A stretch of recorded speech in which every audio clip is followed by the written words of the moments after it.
Layang, kalau lu nanya ke gua tentang experience yang gua inget selama bocil, ya jelas main layang-layang ini.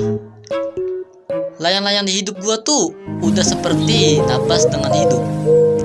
Dan selama gua masih bocil, ini permainan tradisional tuh udah sangat-sangat perekat dengan jati diri gua. Permainan layangan ini tuh permainan yang paling spesial menurut gua. Karena dengan permainan ini gua diajarkan tentang sabar dalam menjalani kehidupan. Woi, Ajike, naik gak lu? Dan biasanya tuh ya saat udah masuk musimnya, gua dan kawan-kawan gua tuh bakalan nabung buat beli layangan ini.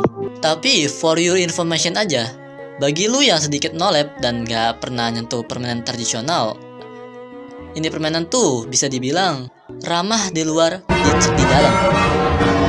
Lah, emang liciknya di mana? Gua kasih tahu aja ya. Ini permainan tuh hanya hadir buat lu yang kuat secara fisik dan mental. Dan dulu nenek moyang kita membuat permainan ini kayaknya untuk menguji seberapa tangguh anak keturunannya. Karena gini guys, ini permainan ya, permainan santai berbalut luka dan pilu hati. Lu bayangin, setiap lu main permainan layangan ini, lu harus lewatin 3 step to his final birth. Maksud gua 3 step kematian. Siapa sih yang bikin script pakai nama alay kayak gini? Dari ketiga step ini, lu bakal diajarkan seberapa liciknya dunia menciptakan permainan busuk ini. Yang pertama, lu harus kumpulin uang jajan lu sebanyak 10.000. Dan itu pun cuman untuk register permainan ini. Dan dari sini, lu bakal dihadapkan oleh 2 pilihan genre yang nanti akan mempengaruhi gameplay lu saat main. Kalau lu mau gameplay santai, gak ada masalah, gak ada perpecahan, pokoknya main santai, tenang, dan tentram.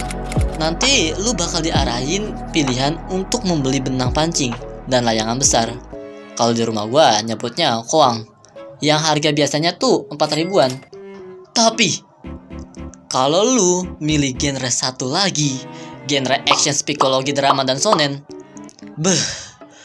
untuk lu yang milih pilihan ini, gue ucapkan selamat.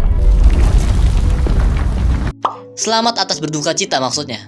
Karena dari pilihan kedua ini, lu bakal diberitahu bagaimana cara dunia ini bekerja. Lu bakal tahu seberapa bengisnya permainan ini. Kalau lu tadi milih genre pertama, genre orang-orang kalem, step matian yang gue sebutin, cuma berhenti sampai di sini. Ya, dan saat lu nerbangin layangannya aja. Setelah itu, lu bakal bebas dari 3 step kematian yang gue sebutin tadi. Tapi, untuk lu yang milih genre orang-orang independen, suka tantangan, dan gak ragu untuk memilih sebuah pilihan, lu bakal gue ajak ke step kematian selanjutnya, yaitu komposisi permainan lu dari benang dan layangannya. Ibaratkan sekarang lu lagi main game RPG, lu harus tahu elemen-elemennya untuk bisa menggabungkan dan membuat kelompok build lu tuh jadi lebih good gitu. Sama dengan layangan ini. Untuk komposisi benang ini dibagi menjadi 2, yaitu belasan benang yang tajam dan kenduran benang yang gak tajam. Nanti dari sini lu tentuin tuh lu mau main kayak gimana. Apa main panjang dengan cengs menang lebih tinggi tapi boros dan ada kemungkinan tangan lu baret. Kalau lu milih ini, lu harus panjangin gelasannya. Tapi kalau lu mau main dengan pendek dengan cengs menang lebih rendah, yang jelas panjangin kendurannya. Oke, ini komposisi benangnya. Gimana layangannya? Gua rada bingung jelasinnya kayak gimana. Bayangin aja sekarang lu lagi kencan sama cewek dan posisinya lagi nyari makan malam-malam. Sekarang lu nanya dia, "Yang, kamu mau makan apa?" Nggak tahu. Yes, komposisi layang-layang percis kayak gitu. Lu nggak bakal tahu di sini apakah layangannya bakal anteng atau malah singit, atau lebih jeleknya ya layangan lu lilit. Di sini lu bakal gacha. Mau nanti dapat apa, lu harus manfaatin itu buat lewatin step ketiga, yaitu step kompetitif. Setiap lu naikin layangannya, ada 2 lawan lu. Satu, rumah-rumah yang ada di situ. Kedua, musuh yang milih genre permainan persis kayak lu.